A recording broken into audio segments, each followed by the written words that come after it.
Hey, what's going on guys? Ash here, and the wait is finally over. Power Rangers Prime Issue 1 is out now. You can pick it up physically, you can pick it up digitally, and I highly recommend checking out this brand new series. So, if you don't know what Power Rangers Prime is, it's the next big ongoing Power Rangers comic book series released by Boom Studios, being written by Melissa Flores, and artwork done by Michael YG. And this first issue, it goes really freaking hard. Now, it is mostly setting up the lore and the world building around it, but what Melissa is setting up here is really freaking exciting, and I can't wait to see where this series is going to go next within the next couple of months, because she is setting up something very special here. So with that said, let's jump into issue 1 and talk about it. So the issue opens up with this mysterious voice talking, and we find out who this mysterious person is at the end of the issue, and we'll get into that in a bit when we get to the final page of this issue. But they start by opening up by saying this: do we really need heroes? Humanity has tenaciously clung to the idea that good will overcome evil. But if evil can be redefined as order, progress, then what signifies good? In what kind of world would a hero be created? So after that, we then cut to Angel Grove, or should I say New Eltar, buyer beware, and we soon see Lauren Shiva, who is on the run from the Eltarian forces. And we'll talk about Lauren in a bit, because there's a lot to go over with Lauren as this issue goes on. But Lauren's on the run from Eltarian forces, and she's soon cornered by them. And seeing how bad the situation is looking, she decides to morph. But seeing how the Eltarian forces see that she's about to morph, they quickly blast the morpher out of her hand, damaging it. And it's interesting how the Eltarians react, because they say that she's one of them and they're going to need to upgrade their weapons. But even with a broken morpher, Lauren just takes her sword and just starts going ham on these Eltarian forces and try fighting them off as much as she can. But she gets very injured during this fight, and she has to retreat, hiding in a dumpster. And this is where our main protagonist of this story ends up finding her, and this protagonist is Mark, or Markod, and we find out later on in the issue that they're from Aquitar. They're an Aquitian, so that's an interesting note. So while Mark is taking out the trash, Mark is soon discovered by the Eltarian forces, wondering what they're doing out here, and Mark says that they're a refugee, and they state their number, which is 082893. Now, when I first read that during the comic previews, I had no idea what it meant, but then a lot of people in the comment section were quick to correct me by saying that's actually the date that Mighty Morphin Power Rangers first premiered. So I like that little Easter egg. I like that little reference. But Mark quickly covers up Lauren after discovering her and acts like nothing's suspicious, nothing's out of the ordinary. So the Eltarian forces quickly take leave. After that, we then cut to Angel Grove University, and there's a lecture going on about the sort of history of how this world came to be. So these next few pages sort of sowing the seeds on how Eltar came to Earth, and history is a little bit muddled with what's going on, because we're going to kind of learn the backstory of what happened from two different perspectives going on throughout this issue. But one of the things we learn in this page, or one of the pages, is that Aquitar was destroyed many years ago. We don't know how. Mark just says that it was destroyed, which is why Mark is a refugee on Earth. So the next thing we learn from one of the lecturers is that 70 years ago, there was an alien invasion by the Beast Brigade from Gamma 7. So the Beast Brigade came to Earth, and it was like an invasion that Earth had never had before, so they didn't know how to defend itself. So Eltar, being the heroes that they are, they couldn't just stand by, and they ended up saving the Earth. Now, this is where the story gets a little bit muddled as well, because we find out that one of the people shaking the president's hand, or the president of Earth's hand, is Zardes from the Eltarian War. Now, at the end of the Eltarian War, Zord would end up driving the Zeo Crystal through Zardes' heart, and we never knew what happened to him, except that he just disappeared. But it looks like that maybe that Zardes was transported to this brand new universe, and that's why he set up these new Eltarian forces. He was able to start again, and this way he's become a conqueror of these worlds. But because Eltar came to Earth, they helped Earth advance civilization many centuries into the future with all their technology, and that's where they are today. So That's an interesting part of this lore and flashback, but we're going to get back to that later down the line, so that's an interesting thing.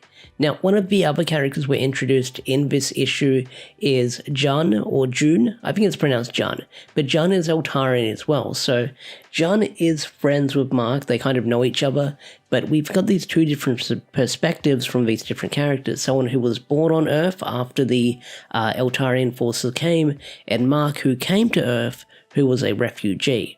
So, Jun and Mark, I do wonder what their dynamic is going to be. I mean, for all the previews and all the solicitations that they were putting out, like, Jun, it did seem like a menacing character, but we're only one issue in, so we don't know what their motivation is going to be moving forward.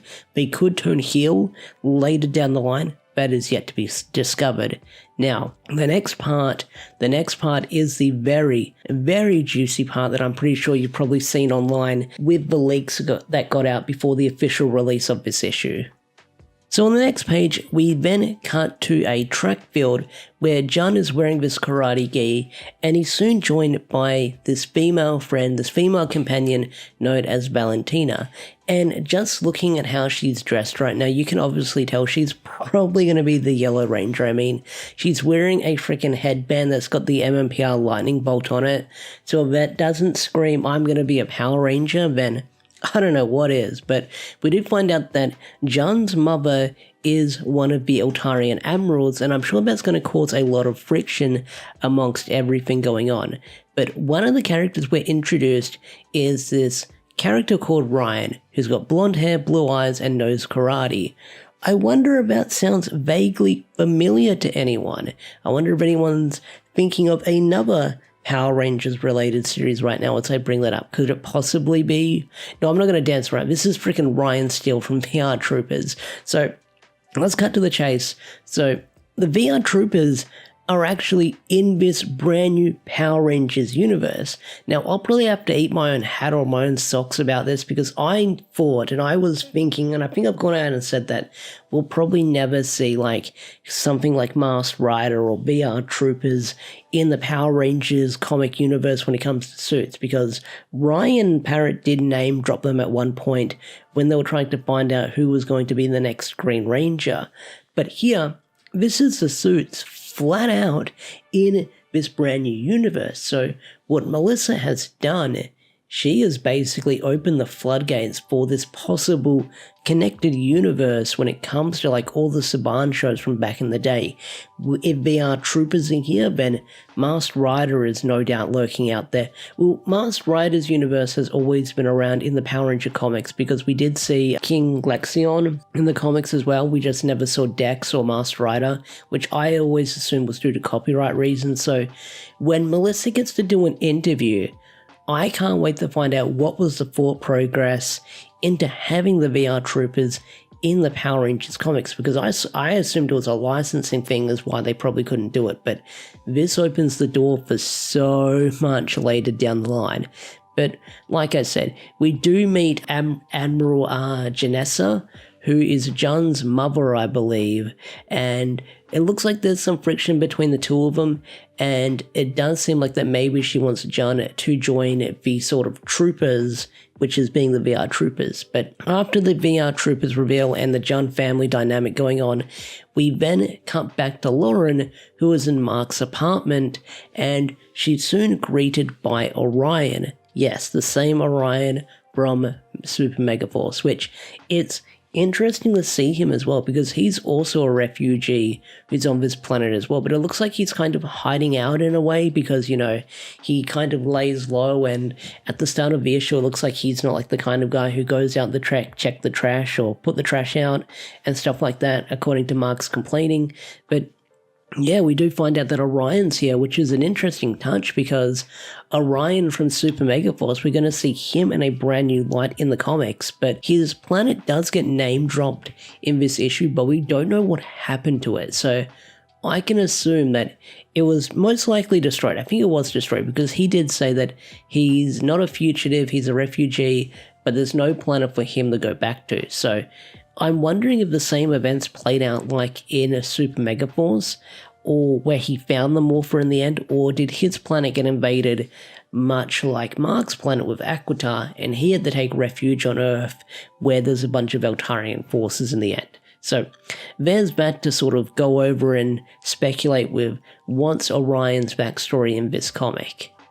So Lauren does explain her backstory in this comic, and it's quite the interesting backstory because we do get the lore of Power Rangers Samurai where she goes over by saying, my ancestors were given a special responsibility, we used morphers to tap into the morphin grid, we would become Power Rangers, and for generations my family would protect the Earth the best they could. So we get all these different time periods of these Samurai Rangers fighting off all these different monsters. One of them is in medieval London, so you get this night setting going on, and then you get colonial United States where they're fighting this giant monster as well, and then we cut to the United States in 1954, and that is when the Beast Brigade came and the Rangers fought them too. But the Beast Brigade was so powerful that Eltar had to arrive, and Eltar saved humanity. And that's when Eltar decided to stay, like the Eltarians decided to stay on Earth. So what Eltar did, they colonized the Earth, and Eltarians didn't like Rangers that much. I wonder why, when you have someone like Zardius leading the charge. That's kind of suspicious, don't you think, with how the history is being told?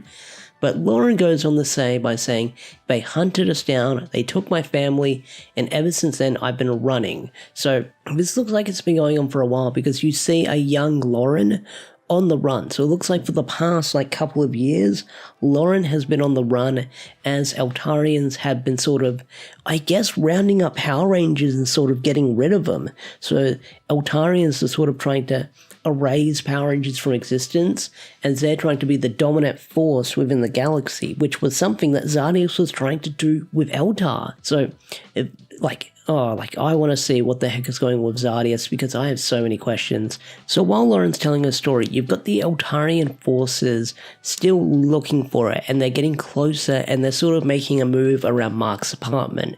Now, Mark is soon interrogated by one of the officers because, Mark was last on the scene when they were looking for her, and although Mark's almost slips up and he nearly gets interrogated fully, I don't know if he would have cracked, but hey, there's that. But you can tell that the Eltarians are quick to sort of judge him because he's a refugee. But then Jun steps in, and Jun's by saying, hey, look, if he says he didn't see anything, but he didn't see anything, leave him alone. So Jun kind of saves his ass there, and he even says, I saved your ass there. So because I saved your ass, refugee, you're going to tell me everything about the Power Ranger you're hiding in your apartment, which earlier I didn't bring this up, but it looks like Jun is sort of probably possibly doing research on Power Rangers because, apparently they're a myth in this brand new universe. That's probably because Eltar is kind of trying to probably cover them up and sort of erase their existence like they were ever a thing, or make them sort of this mythos that existed in their universe, like they're the possible bad guys, that's why they're getting hunted down. But suddenly there's an explosion and something comes falling from the moon, and as everything's sort of trying to see what's going on as this asteroid is falling down, you have this space dumpster that conveniently lands in the same dumpster that Lauren was found at the start of the issue. But the dumpster hits the ground and someone slowly crawls out of it with this sort of paint on their fingers, and you see white silver hair, and they say, interesting, a brand new world. After so many years, I'm free. And it is none other than Rita Repulsa. And that's where the issue ends. That's where issue 1 ends. And that is a crazy way to end it on, because if this is the same, no, I don't want to say if this is most definitely the same Rita Repulsa we saw at the end of Darkest Hour. And now they're in this brand new universe. And I have so many questions. I have a million questions, and I'm going to have to wait a month until issue 2. I'm going to have to wait for more solicitations. Melissa did a really good job for this very first issue. This first issue was really fantastic. The artwork was amazing. The storytelling is all this world building and setting up. We've got VR troopers in this Power Rangers comic universe now, which probably opens the door for a lot of things like Big Bad Beetleborgs, Knights of Tirana Bog, so many other things we could possibly see in this brand new Power Rangers universe. Like, I have so many questions, but that was Power Rangers Prime issue 1. What did you guys think of this issue? Did you love it? Did you hate it? Leave a comment down below. I'd love to hear your thoughts and opinions. With that said, I'm going to bring this video to a close. If you enjoyed this video, hit that like button, subscribe to the channel if you're new, and I will see you guys later. Peace.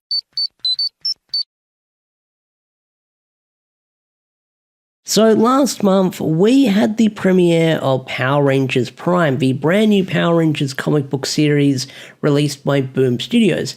And issue 1 of Power Rangers Prime came out the gate swinging, and it had fantastic results within the fandom. People are loving Power Rangers Prime from what I've seen online. Like, this is getting a lot of love from the fandom. Some people aren't fully on board with it, but hey, it is what it is. They're missing out if they're not going to read Power Rangers Prime. But issue 1 sold out within the first couple of days upon release, but it got a second printing, and by the time this review drops, that second printing is out now along with issue 2. So if you haven't read issue 1 yet, or you never got a chance to pick up issue 1 yet because it's sold out, you can get a second printing of issue 1 of Power Rangers Prime. But Power Rangers Prime issue 2 is out now, and it's setting up some really interesting things moving forward within this first story arc within this brand new series. So we've got our conflict, we've got our villain, we've got our lore and our world building, but I feel like there's a lot more to be discovered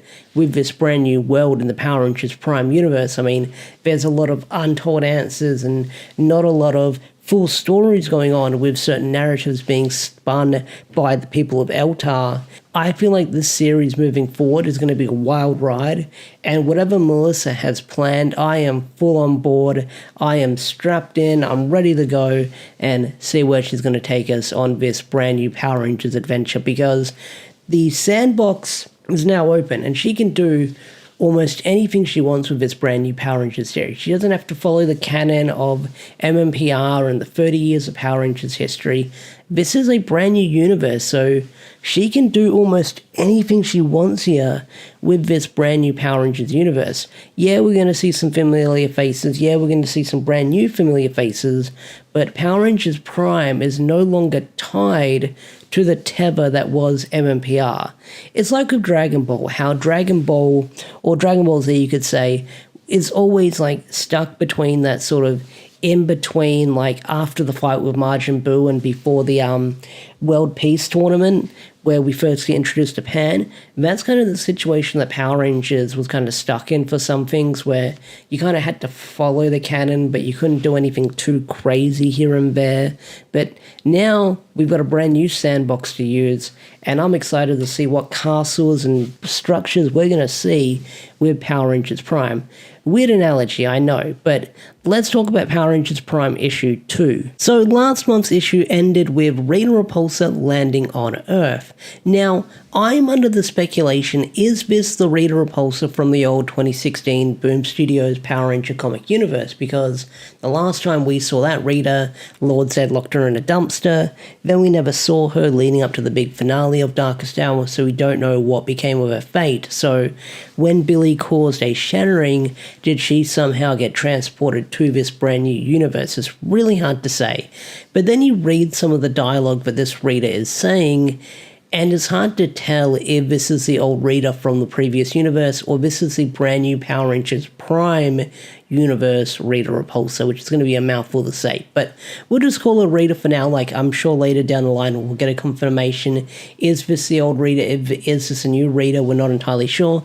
So we'll find out later down the line. So it's hard to speculate at this point. So, Rita Repulsa crashes on Earth and she finds Lauren's damaged samurai morpher. Now, one thing to note is that Lauren had her morpher destroyed in the first issue, and all the promotions, all the variants, all the covers of Power Rangers Prime, we see Lauren in this brand new Super Samurai form when she morphs, where you kind of see she's got these fingerless gloves going on, she's got this more traditional samurai uniform going on. It's a really freaking cool design, I love it. And I get the feeling that Because one of the covers is Rita and Lauren teaming up on one of them, I get the feeling that Lauren is going to get her Morpher repaired by Rita, and because the Morpher was damaged and it got repaired by Rita, that's why she's going to be taking on this brand new Super Samurai form. Or because New Universe, the form is going to look a little bit different.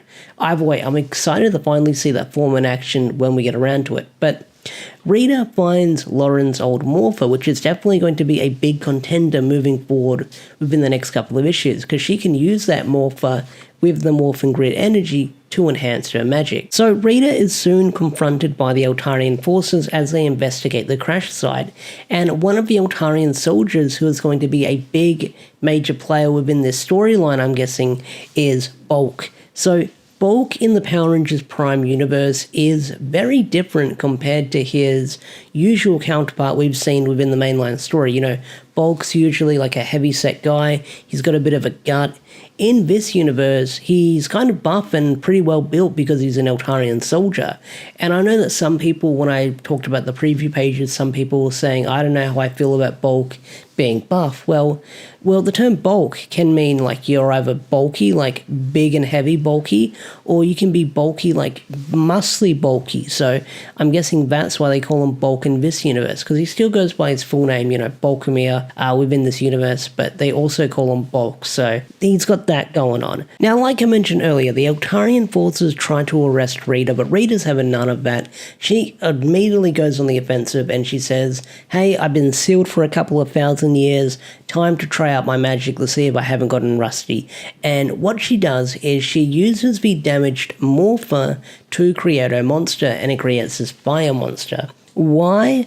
Well, if you look at the Samurais or the Samurai Morpher, it has the kanji for fire on it, so of course it's going to create this fire monster, which is really neat. And the artwork done by Michael here is really freaking great. Like, the page where we see this big giant fire monster behind Rita, it's almost like she's got a JoJo stand behind her, or it's like this giant phoenix force that she's summoning. Like, the artwork for that monster here is freaking amazing. So Rita right away goes on the offensive and she makes short work of all these Eltarian forces. They are no match for her. Now, one of the generals is able to get a good hit on her and scratch her face, but Rita makes short work of her as well and takes care of them immediately, which is freaking crazy that like Rita in this brand new universe is knocking everyone around, which would make sense because, you know, this is military forces. They're dealing with magic right now. So if they haven't dealt with magic in this universe or they haven't been well equipped for magic, of course Rita is going to run circles around them. But not only that, Rita was a well-known villain, the Empress of Evil. Don't know what she did in this universe, but I can assume she was the Empress of Evil in this universe. So, of course, she's going to be running circles around a bunch of Eltarian forces or soldiers. So, I do wonder how she's going to fare up when she goes face to face with the VR troopers, which would be an interesting interaction to see when Melissa gets around to it. Because, you know, if this reader knows about Power Rangers, then how is she going to react to seeing VR troopers within this universe? Because I get the feeling when we see Rita interact with VR troopers and she realizes that she hasn't seen anything like this before, that might be the hint that this is either a different Rita or this is just a Rita that's been sealed away for a long time that's got a totally new design going on for it. But like I said, Rita is able to wipe the floor with all the Eltarian soldiers, and the last one standing is Bulk. Now, the whole reason why Bulk is left alive in this situation is because when Rita's gloating about how she could probably rule this universe with how easily she wiped out the Eltarian soldiers, the monster goes to turn on her and it goes to attack her, and Bulk tells her to get out of the way, and Rita delivers a kick to the face, which is kind of cool to see within itself because, you know, Rita's never really done hand-to-hand combat. She's mostly used her magic or her magic wand, so to see Rita deliver a kick to the monster was a really cool image to see. So, because Bulk saved her life, Rita decides to bring him along because she comes to the conclusion by thinking, hey, if this monster could try to kill me, then the next one could possibly succeed. So I might need to work on my magic a little bit or not summon any monsters for a while because things might not end so well for me. So she decides that Bulk is going to tag along because Bulk was the one that saved her life. Now, upon the rooftop, Bulk and Rita have this conversation where Rita tells him, saying, hey, the Eltarians have stripped your identity from you. You wear their uniform, why do you help them? And Bulk replies by saying, I just wanted a government job. It's got good benefits. Which is kind of understandable because, there are some people who join the military for the benefits in the end. And Bulk was one of those people who joined the military for the benefits, from what he says. But if we know Bulk from the main Power Rangers universe, he's overall a good guy deep down. So I'm sure he has his other reasons for wanting to join the Eltarian forces, probably wanting to help people or help his own kind or just help everyone in the end. So that's probably Bulk's whole purpose for joining the military forces. But then again, if that is his reason, I'm not surprised because Melissa did mention in an interview that because Eltarians look down on the human race, whereas some humans that live in the slumps and the ones who are in the Eltarians' good graces or they have good jobs working with the Eltarian forces, those families are put in better cities, better resources, better housing and stuff like that because, they're getting the Eltarian treatment for being their lapdogs. So that's probably why Bulk might have done it as well. Not to help himself out, but to probably help someone he cares about as well with those benefits. Now, Rita does give Bulk this weird choice to make within his life moving forward, which he says, hey, you can choose to remain a subject or you can choose to be free.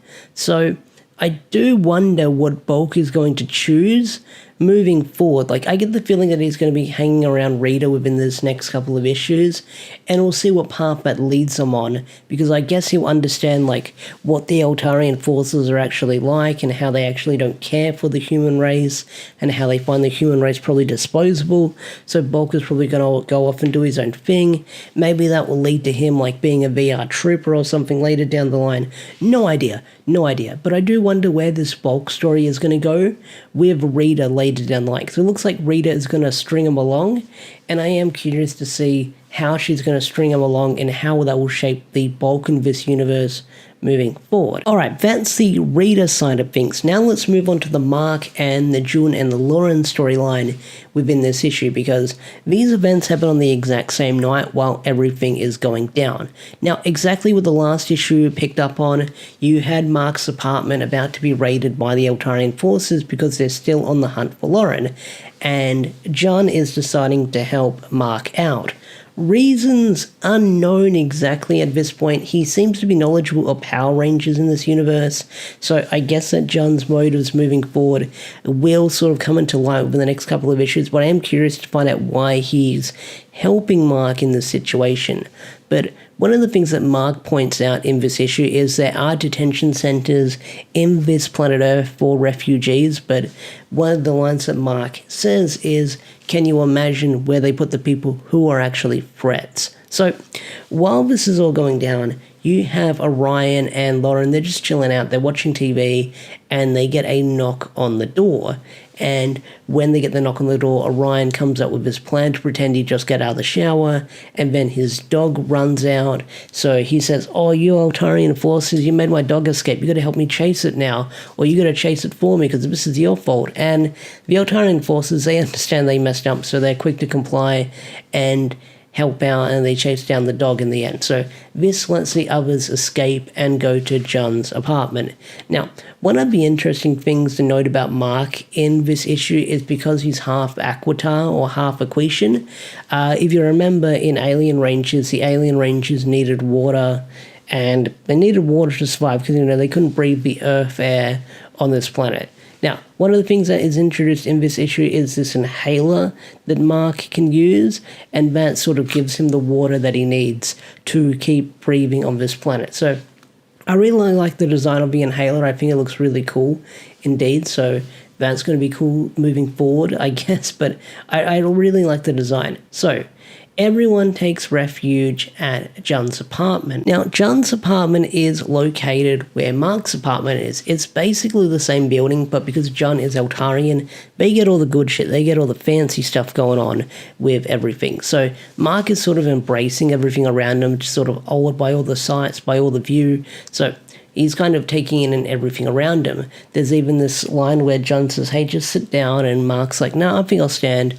Now, Lauren and Orion eventually show up, and one thing to note is when Orion puts on a spare shirt, it says Sloan, as in Tanya Sloan, and I'm guessing Tanya exists in this universe as well, and it looks like she's a musician in this universe as well, because there's a billboard later on in the issue where it says, have you seen the new Sloan EP, or have you heard the new Sloan EP? And this is the gathering of our heroes. I guess this is where everyone comes together, and they'll soon form an alliance moving forward with everything happening, especially how this issue ends, but we'll get to that in a bit. So this is where Mark and Lauren actually meet each other for the very first time, where Lauren thanks Mark for taking her out of the dumpster, and she says, that was really brave of you, and Mark's response is, well, I didn't know you were a Power Ranger, and Lauren's response is like, oh, okay, and then Mark's like, but I still would have done it regardless. So this is where tensions begin to rise as Valentina soon gets home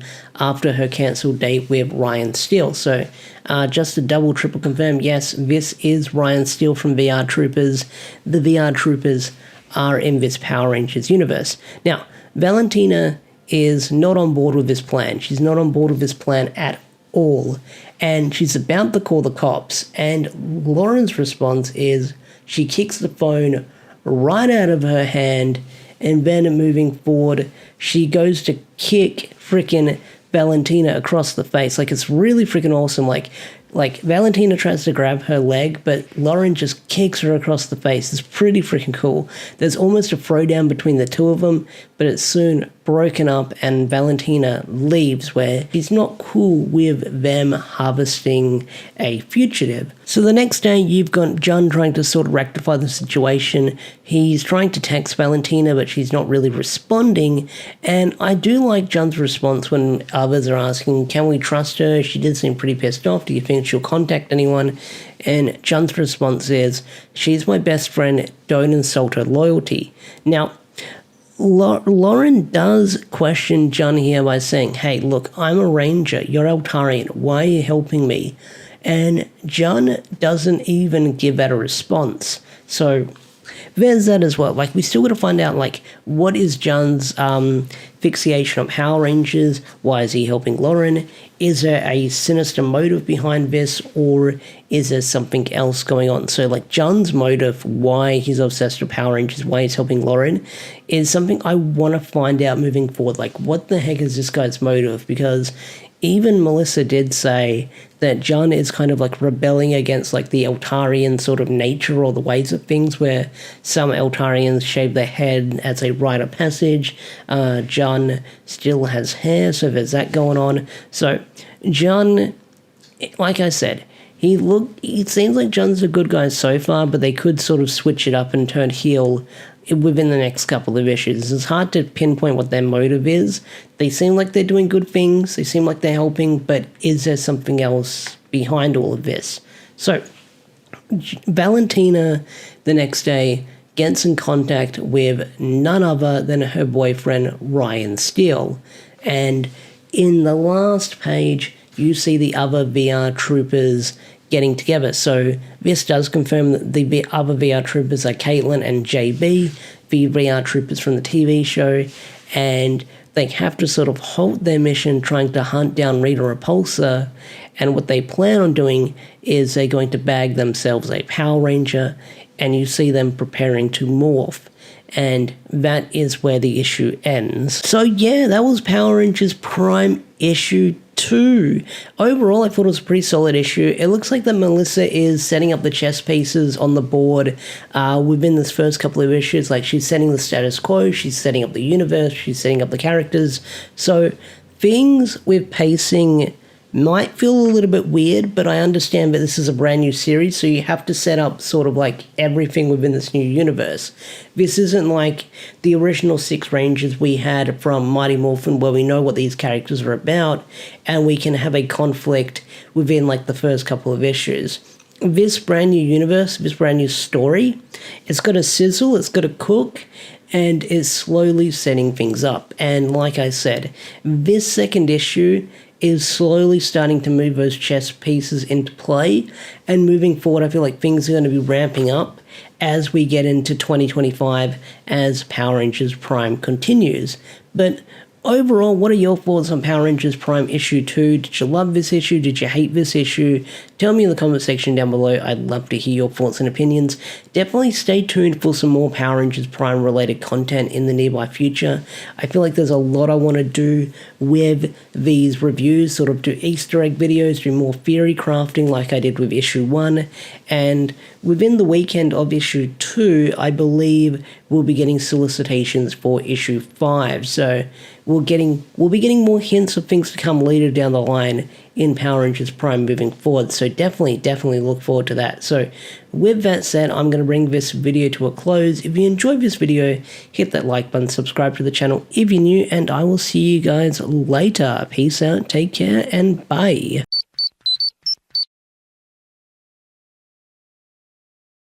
So Power Rangers Prime issue 3 is finally out now, and this issue once again was another fantastic issue from Melissa and Boom Studios. The artwork was really great, the writing was really great, and of course it's setting up a bunch of stuff in the background that you really have to pay attention to with what's going to be important moving forward within this story. And there's some things that you blink and you miss it or it goes over your head, but this issue was once again another fantastic issue. So let's get into Power Rangers Prime issue 3. So the issue opens up with a flashback over 2 years ago, and Mark has begun starting his internship at the Angel Grove Museum, something that's a very special privilege to him because the Eltarians have this such a tight rule over Earth that if you're a refugee you don't get special privileges like that. The Eltarians are the superior race, so anyone who's not from Earth or not Eltarian, well, they're kind of at the bottom of the food chain. So Mark has been given this very special opportunity. Now, within the background where Mark is getting the info bomb from one of the workers there, you see some really interesting figures in the background on this one page. And I don't know if it's an intentional, I don't know if it's a cameo that Michael might have thrown in there, but you see this person in this military uniform, and beside that person in the military uniform kind of looks like Grace Sterling if you look at the haircut. So is Grace Sterling in this Prime universe, or is this just a fun little cameo? I honestly don't know. But Mark gets the tour around the Angel Grove Museum and he notices this door open, and the worker's quick to say, oh, you can't go in there, that's only for certain people. Don't abuse your little privilege badge that we gave you because we don't want this opportunity to get taken away from you. It'd be really sad. And Mark's like, all right then.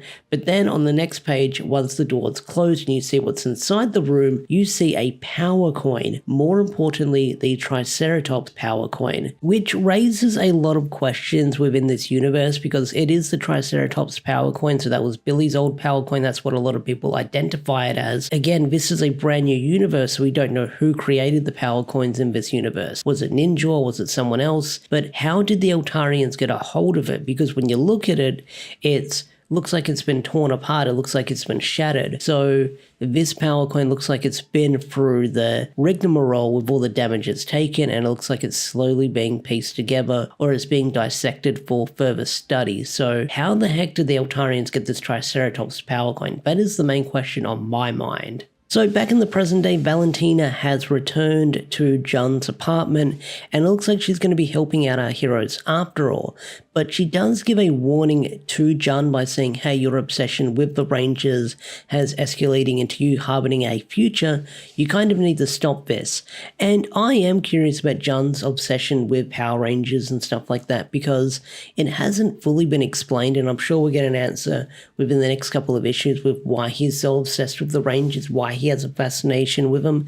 But I'm sure we'll get that flashback later down the line. So I can keep asking questions for hours, for days, with within every single video, but I'm sure we're getting that character backstory later down the line, probably within the next issue or so. So we'll definitely be seeing that in the nearby future. So after that, you have Valentina reintroducing herself to Lauren and trying to call a truce, but they are still butting heads as Valentina wants to get rid of Lauren as soon as possible, and Lauren's like, look, I'm not leaving until I get my family back because apparently they're in a detention center here in Angel Grove, and I'm not leaving without them. And Valentina's like, great, now we're going to do a jailbreak. That's going to go just fine. And Lauren says, I'll leave you out of it. I just need my powers back. And then Valentina snaps back by saying, look, you're a ranger. Don't your powers come from within? And then the two have this really funny back and forth with Orion and Mark just watching from like the side, where Lauren's like, no, I need a morpher. It's a key to activate it. And Valentina's like, oh, great, they have tools now. So it's just this back and forth between the two of them. They got to laugh out of me. That is for sure. But when Mark says, hey, if you need a morpher, I know where you can find one, and then he shows his key card that he was given in the flashback just earlier ago. So it looks like they're going to be using Mark's key card to sneak into the museum to get a morpher that they're looking for. Which does make me wonder, because we did see the Eltarians having a power coin hidden within the museum, so it's of course plausible that they've got a morpher somewhere that Mark would be aware of. Now, it also does make me wonder, does the Eltarians have a collection of morphers they've gathered, or have they created their own? Which would be plausible as well. I mean, they did create the VR Troopers power set, it looks like, with the Eltarian forces, so they were the people that created those powers within this universe, it seems like. So no doubt about it, they probably have their own morphers, or they started creating their own prototype of morphers to harness Morphin Grid energy. Now, the next page took me by surprise as we see the original command center from MMPR, and in this universe, it's actually the Angel Grove Museum, and that took me by surprise, but it also doesn't surprise me that the Eltarians would have probably set up this original command center to probably be a museum, but also be some kind of possible base of operations that's probably underground downstairs, who knows, but it was cool to see this iconic building show up in this universe once again, because, you know, it's an iconic landmark in Power Rangers, you gotta have it, of course. So we then follow Bulk and Rita, and it looks like they're having a walk through the museum, and they stumble across a very familiar character from the Power Rangers universe, and that is RJ.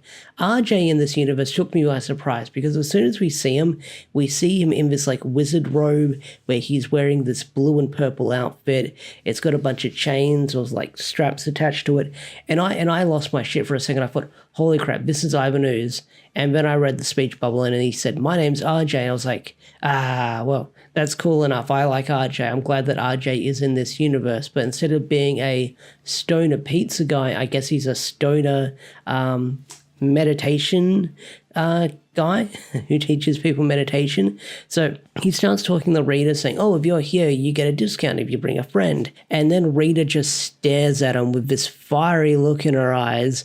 And then on the next page, she's burning everything down to the ground, which is kind of funny because she's just staring at RJ. And then on the next page, she's just burning it all down. And Rita's response is, the world is a cancer. And although this was meant to be a joke or not, this next line did get a chuckle out of me, where Bulk says, I really hope you didn't kill anyone.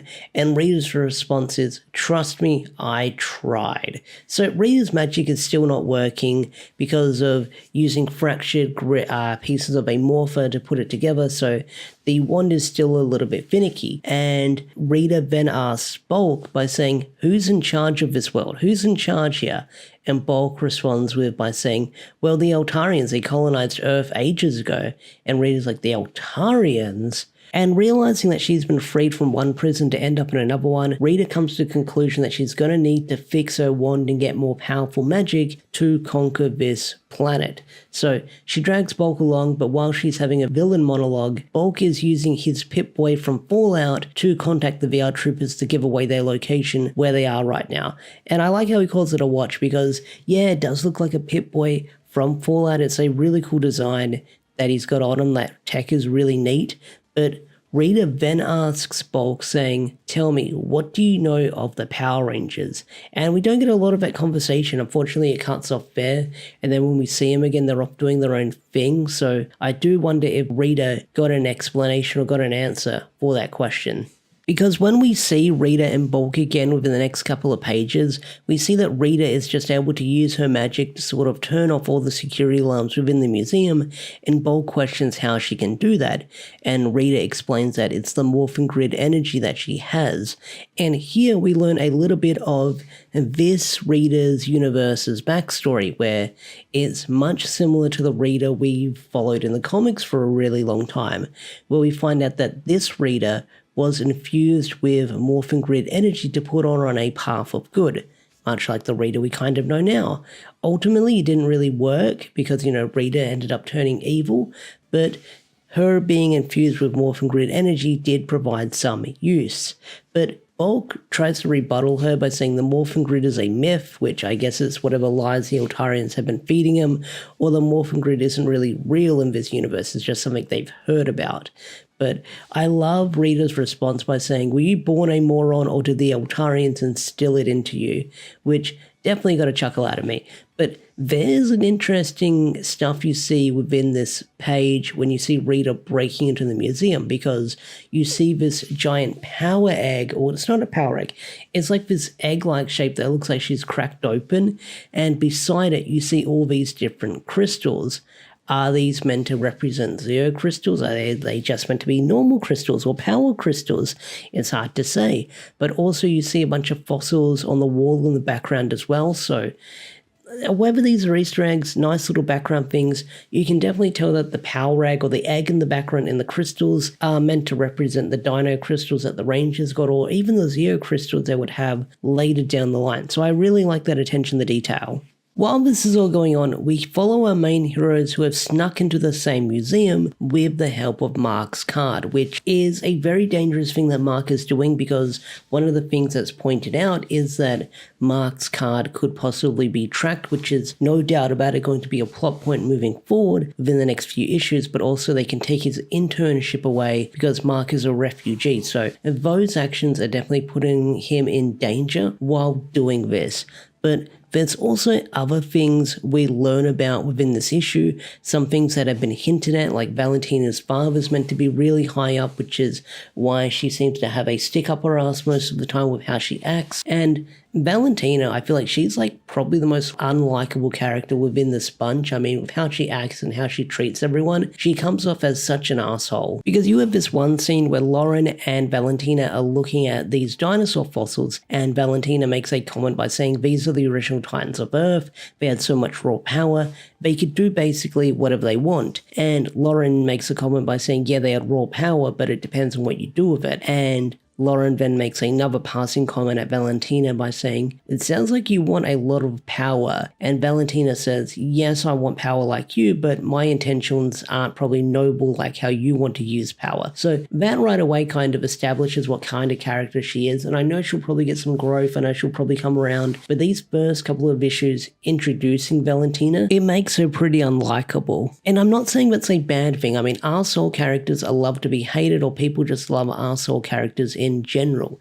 It's just Valentina, with how she's been acting around our main cast, and especially Lauren. She's very hostile towards Lauren, and I get that. She's a ranger, she's a fugitive, she probably can't trust her. But there's just some scenes where Melissa is writing her that makes her come off very unlikable with how she treats everyone else. And I guess Melissa's doing a good job if I'm not warming up to this character right away. So our heroes soon stumble across Rita Repulsa, and the scene where they first stumble across her, there's this really interesting panel that lines up with one of my predictions that I made a while ago with certain color palettes being around the Rangers. You've got a panel where John has a black background, Valentina has a yellow background, Lauren has a red one, Mark has a blue one, and Orion has a pink one. Kind of like something I predicted earlier within my previous video I did trying to predict all the colors for the Rangers. So I might be onto something after all. So Rita soon stumbles across our Rangers and she says, "It looks like we've got company," and Lauren right away knows what's up. She says, "You need to run, because can you smell the stink of magic on her? And Rita notices that Lauren is the one that has Morphin Grid energy and gave her the ingredients for the wand. And right away, Lauren jumps into it and starts throwing hands with Rita right away. And it's a really cool fight scene. I mean, Rita is sort of ducking and weaving out of the way and using her magic to counter, but Lauren is able to get a kick to Rita's face. So it's a really cool fight scene. And I like how Lauren is just going hands-on with the combat, even without her powers. And it's something that Rita even points out during that fight, saying that Lauren doesn't have any powers, but she still fights like a ranger.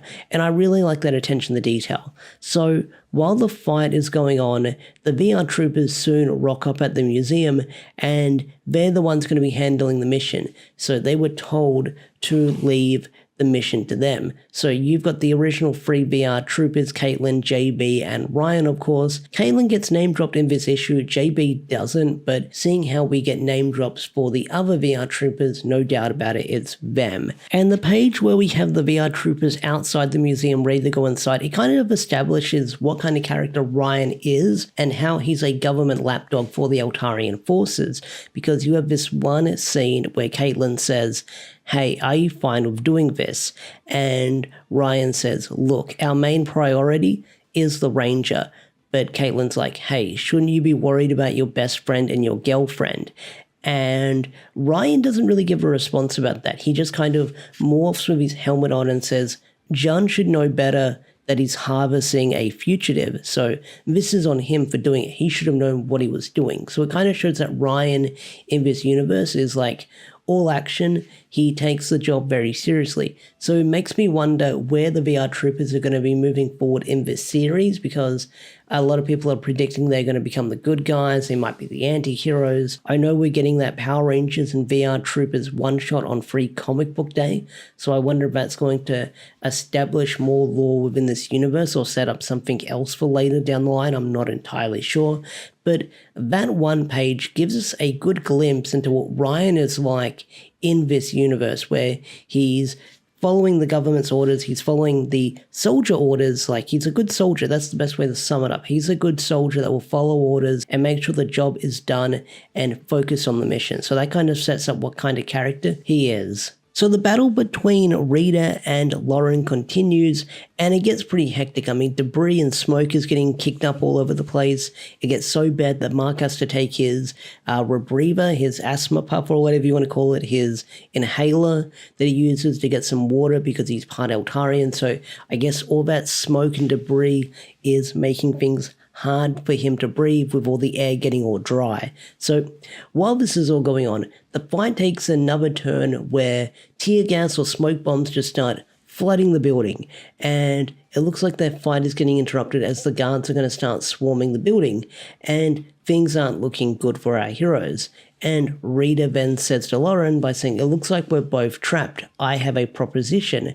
Your powers, my magic, a team up, if you will." And Lauren says, "Are you offering me a deal?" And Rita's reply, I love her reply here where she says, "My dear, I'm offering you a team, but it starts with you, Fords." And Lauren's like, "Do it." So Rita begins chanting her magic spell by saying, "A Power Ranger you once were, to become stronger than you once were before. And with my magic and elements combined, welcome now, Ranger Prime." So yeah, that was Power Rangers Prime issue 3. Once again, another solid issue by Melissa in the team.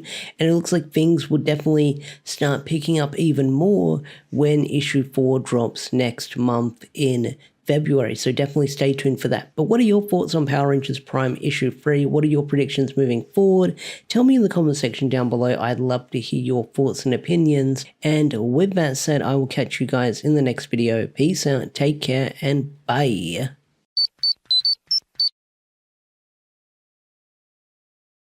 Hey there guys, Ash here, and we are back with another issue of Power Rangers Prime. Power Rangers Prime issue number 4, and the wait is finally over as everyone has been requesting. Everyone is wondering, when are we going to see Power Rangers in this Power Rangers comic? and it's finally here because issue 3's big cliffhanger was Lauren finally morphing into Red Ranger Prime, and the big cliffhanger for this month's issue is the entire team finally forming, something that's been teased for the longest time. Well, not for the longest time, ever since back in December of last year was when we got the reveal of the full team, and now we finally have the team coming together. And there's a lot to talk about, there's a lot to break down with issue number 4, so let's get into it right away. So the issue opens up with a flashback from 10 years ago, and you have John and Janessa visiting the planet Eltar, as Janessa wants John to visit his home planet and meet his people. And right away we're introduced to one of the commanders on planet Eltar, and that is Commander Yorlam. It's not Zardes, unfortunately. I thought it was Zardes when I saw the preview pages, but it's not. It's some other dude. And right away, John's being scolded because he's an Eltarian with hair. He's still doing that half Earth, half Eltarian custom, and Yorlam wants John to shave his hair because he has to acknowledge the Eltarian traditional roots and remember where he came from. And this is an interesting setup for John because although he's Eltarian, he was raised on Earth, so his allegiance to Earth is more with Earth than Eltar, it seems like, and that's what the flashback seems like it's setting up, because you can have John having that sort of like, you say Goku mentality in a way, a Saiyan raised on Earth, but this is an Eltar raised on Earth, so he'd want to protect Earth more than his own home planet because, you know, he's lived here the longest, he's got friends here, he's got family here, so he'd want to protect them. So this is most likely setting up John rebelling against his Eltarian roots and his Eltarian heritage to protect the people on Earth and to protect its friends on Earth. So meanwhile, back in the present, Lauren has transformed into a brand new Ranger Prime form, and Rita reveals some interesting facts about the suit, or the suits, because this is going to be playing a major key factor when the others get their powers as well. So Rita infused Jasper, the rock Jasper, for strength, so that way the suit can be a lot more sturdier and a lot more stronger than her previous one. And Lauren is confused that this isn't her suit, you know, her samurai suit. And Rita tells her that she must grow beyond her mere firepower if she's to serve her. And that's one thing that Rita also brings up a lot in this issue, is that you'll serve me, I want you to serve me, you'll be by my side when you serve me. And that's a lot of things that Rita talks about in this issue. And I know a lot of people are predicting that Rita is going to be sort of like the mentor in this story. I don't think Rita's cut out for a mentor role, but this is sort of like a reverse Zordon situation where Zordon was this wise wizard that wanted the Rangers to get the powers so they can protect people. Rita has given these teenagers with attitude Ranger powers for her own needs, for her own plan that's probably going to unfold later down the line. So, Lauren having a different suit, and she even brings it up. That's one thing that confuses me because, you know, with Power Rangers Prime, we got all those different variants and all these different covers of Lauren in this brand new samurai form that looked amazing. It looked fantastic. I loved all the different artist transitions of those different suits or those different art styles that Lauren had for her brand new samurai power-up form, and we never saw it. So I do wonder if Melissa actually has anything planned with that suit, because, you know, it was commissioned, it was drawn by a lot of artists for Boom Studio covers here and there, and we never saw it. So either was that suit a fake out, or will we see it later down the line? Who knows? But either way, I like Power Rangers Prime suits. I think the Prime suits are pretty cool looking, and I'll definitely give my thoughts on them. Well, I've given my thoughts on them in several other videos, but let's keep talking about this issue. So not wanting her friends to get caught in the crossfire, Lauren makes an escape for the others and decides to stay behind with Rita to fight off the rest of the Eltarian forces, not knowing the extent of their army they're bringing in here to deal with just one Ranger and one Space Witch, because they bring the whole freaking platoon here almost, it seems like. So, Captain Cannell shows up. Captain Cannell was in issue 2, one of the Eltarian soldiers that first discovered Rita all the way back then. So, bit of a grudge match here, you could say, between these characters. And she tells Rita to stand down with her Ranger by saying, you don't want this. You don't want the storm that's about to come. And Rita has this big shit-eating grin on her face. She laughs. It's a really awesome page that Michael drew here with Rita having that sort of like biting her bottom lip smirk or that biting her bottom lip laugh and that shit-eating grin she's got on her face. It's freaking amazing.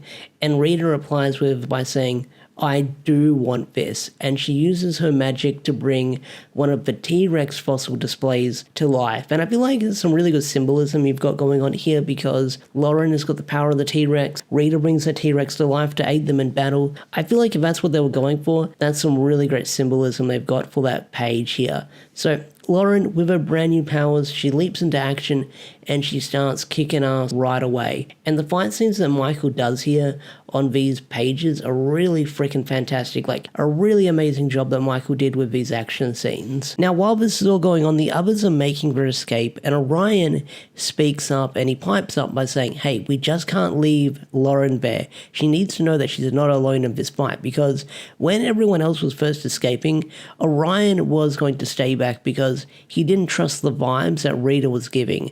And that's totally understandable. But everyone else speaks up, and you kind of see the perspectives on why they're wanting to escape.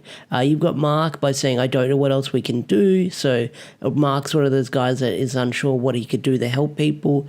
You've got Valentina worried about getting jailed and stuck into a camp. And John is just saying, look, we just got to get out of here.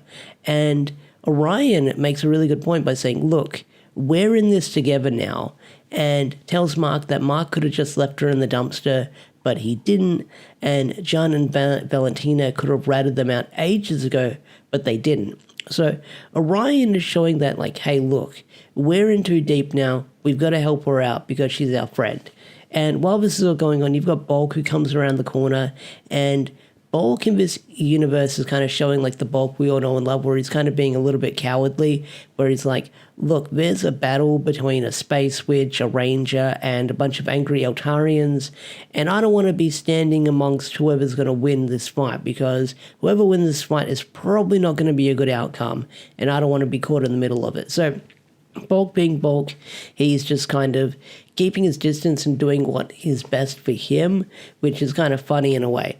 And a lot of people have been gunning for Bulk to be the sixth ranger in this series, and it looks like Melissa has big plans for him, especially with what's set up with him in this issue, where he's sort of reaching the best potential he can possibly reach by helping people out. So who knows what Melissa has planned with Bulk in this universe. After that, we then cut back to Lauren and Rita trying to fight off the Eltarian forces, and they're soon hit by a giant blast that's enough to destroy the T-Rex fossil display and keep Rita down and out for a little bit for the next couple of pages. So it's a pretty powerful blast that they get caught by.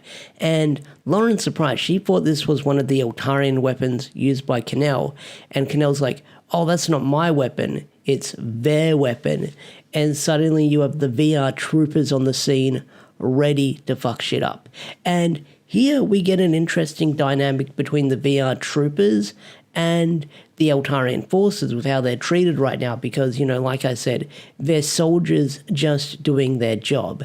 And Lauren immediately runs in, and she's barely able to hold her own against the Eltarian forces, and they just run in there. Ryan just runs in there and knees Lauren right in the face, shattering her helmet, and it's pretty freaking brutal. I mean, Lauren is even on the ground, and Ryan has her by the neck as he's trying to choke her out and subdue her to make sure, like, she's down and out for the count. Like, it's a pretty brutal, like, force that they're using to subdue these rangers, because, you know, rangers in this universe are built up to be this dangerous threat, so the VR troopers are using whatever force they can to stop her.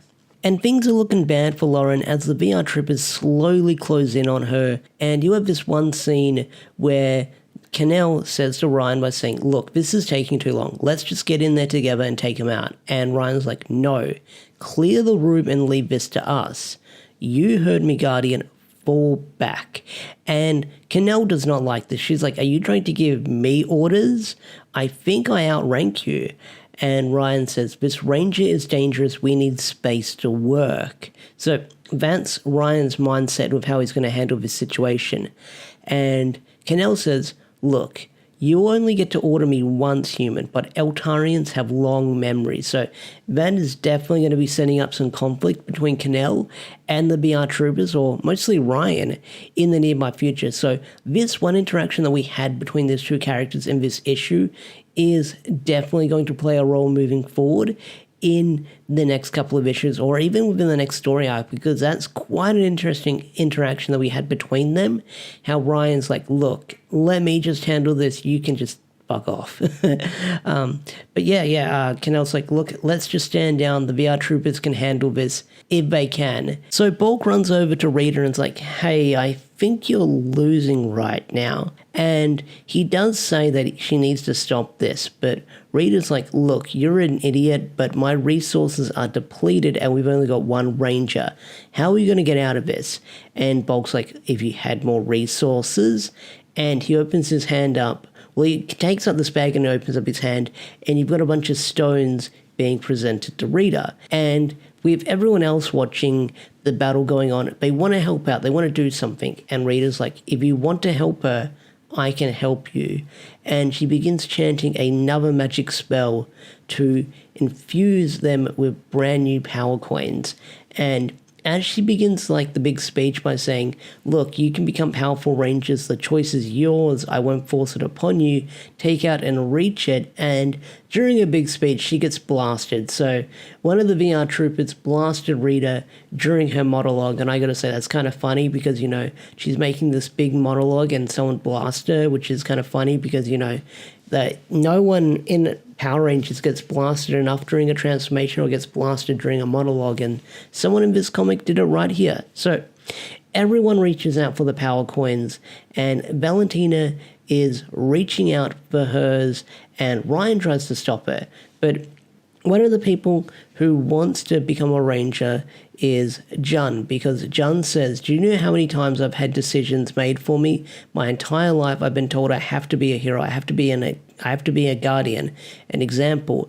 And this is Jun moving away, like I said at the start of the issue, forging his own path that isn't ingraded by his Eltarian roots. He's making his own path. He's being a hero on his own terms. And I gotta say, that's really freaking cool. So Ryan tries to stop Valentina from grabbing the power coin, but it's too late. And then suddenly they reach out, they grab their power coins. There's a massive explosion. And then from the blast, you see the appearance of the Prime Rangers who have finally come together, all 5 Rangers. So that's where the issue ends, where you have the Prime Rangers about the face-off against the VR Troopers, and that's where the issue ends. So Power Rangers Prime issue 4 was a fantastic issue. Once again, another solid issue done by Melissa and done by Michael. Really freaking great. I can't wait to see where this comic is going to go moving forward with the solicitations that have been released so far. So I'm really curious about that because, you know, we've got issue 5 coming out, and then we've got issue 6, and then the VR Troopers one-shot, of course. So there's a lot of Power Rangers Prime content in the nearby future, but probably a bunch of other stuff we'll see later down the line. So this was a solid issue, and I can't wait to see where it's going to go next. What are your thoughts on it? Tell me in the comment section down below. I'd love to hear your thoughts and opinions. And with that said, I will catch you guys next time. Peace out, take care, and bye.